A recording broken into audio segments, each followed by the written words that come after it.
So friends, দেখো আমার ছোট্ট বাগানে কি সুন্দর ফুল ফুটেছে। দেখো, চলো তোমাদেরকে দেখাচ্ছি অনেকটা উঁচুতে। ওই দেখো, ছোট্ট আমার বাগান অনেক উঁচুতে আর কি, মানে আমাদের রান্নাঘরের ওপরে একটুখানি ছাদ বানানো হয়েছে। তো সেইখানটায় আমার এই ছোট্ট বাগান সম্পূর্ণটা আমার হাজব্যান্ড পরিচর্যা করে। অনেক কষ্ট হয়, উপরে উঠতে অসুবিধা হয়, তো মই দিয়েও ওপরে ওঠে। তো দেখো ফুলগুলো হয়েছে, একটু দেখো কত ভালো লাগছে। ছোট্ট ছোট্ট সব ফুল গাছ দেখতে পাচ্ছ। আর এই দিকে রয়েছে দেখো, এই যে অর্কিড ফুটে রয়েছে।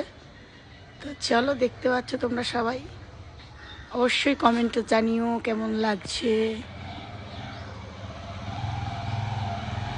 চলো সবাইকে টাটা।